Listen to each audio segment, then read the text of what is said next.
Hello friends, and welcome to Escaping the Mouse with your host, me, Breck Rowell. Alright, we're going to do another episode of Bites and Nibbles with Breck today. We're going to do a marinated steak in the Instant Pot. Yeah, I know, normally when I do a steak I do it on the grill, but I'm always interested in kind of seeing what this Instant Pot thing can do and expanding kind of the list in my head of the types of things they can do. So I'm interested to see how this is going to work out, and you know what? We can always go back to the grill if we need it. So these are the ingredients for our marinated steak. First off, I have, in this case, about 3 pounds of a beef flank steak. The recipe calls for 2, but I couldn't find a combination that would go to 2, so I did 3. So we're going to about half again this recipe. So we're going to use about half again of what we would normally use for the recipe. So I need some beef broth, some dried onion soup mix, some apple cider vinegar, Worcestershire sauce, olive oil, and salt and pepper. Now this seems like a fairly simple recipe, so I'm kind of interested in seeing how this turns out. Now the first thing we're going to do is we're going to saute our meat in the Instant Pot. So I'm going to put the Instant Pot into saute mode. We're going to add a little bit of olive oil just to kind of keep everything from sticking.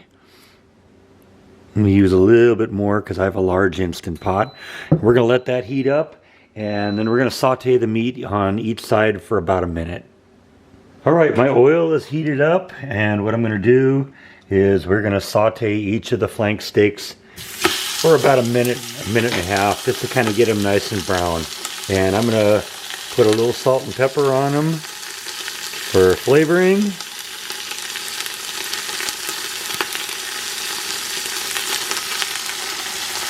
And we'll cook that for, like I said, a minute or minute and a half on this side. We'll flip it over, do the other side, and then I'll repeat the process for the other steak.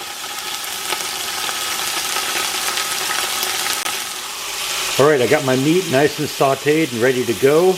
We're going to pour in our beef broth, our Worcestershire sauce, our apple cider vinegar, our olive oil, and our onion soup mix. And we're just going to kind of pour it on top of it.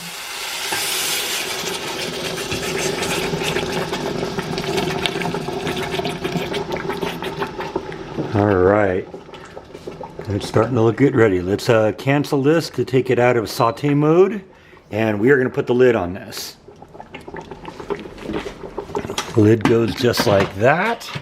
We're going to close it up, and we are going to go into the meat stew button. We're going to press that, and we're going to cook it for 35 minutes at high pressure.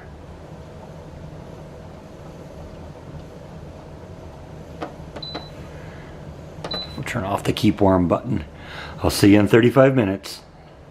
Alright, our 35 minutes have passed, and unlike most of them where you quick release, this recipe calls for you to naturally release for 5 minutes, and then once that 5 minutes is up, then you quick release the rest of the pressure. So we're going to wait for that to happen, and I will catch up with you in about 5 minutes.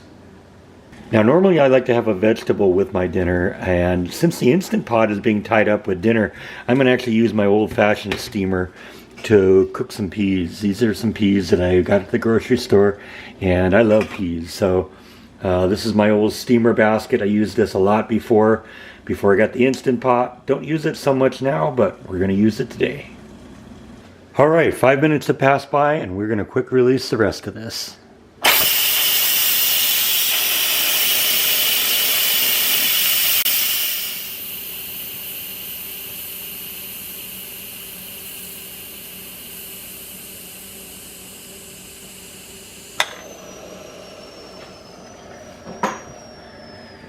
Alright, once again we're going to remove the lid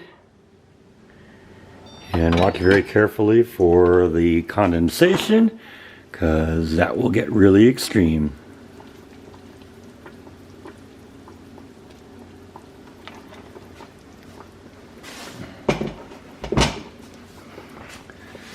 Yeah, it looks pretty good, doesn't it? Can't wait to see how it tastes. Alright, it's taste test time here. Now I'm noticing that the meat is kind of shreds a little bit, kind of like you would expect in a stew, because it's obviously very, very moist and very well cooked. So let's try this out and see how it is. Yeah, that's pretty good. It's got a good little flavor to it.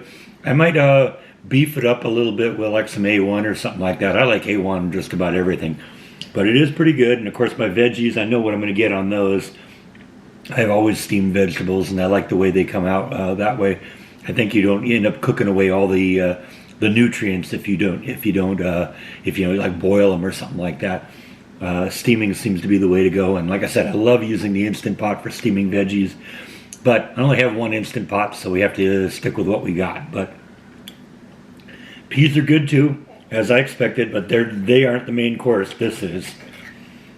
So let's go for a little bit more of the steak. Yeah, that is pretty good. Like I said, I'd probably doctor it up a little A1 or another steak sauce if you're into that. But, that's a good way to do it. And you don't run the risk of like burning the meat like you can sometimes do, or overcook it or undercook it if you, like you can do sometimes on the grill. So it's a good way of doing it. I'd probably still stick with the grill just because, I just like using the grill whenever possible. But this is an option. Like I said, it wasn't necessarily about finding a way of doing steak differently than on the grill. It was more about just kind of finding out how far you can go with this Instant Pot. And steak is definitely an option. So there we go. I think that's all that I have for tonight. Thank you as always for watching, and I'll see you next time on Escaping the Mouse. Bon appetit.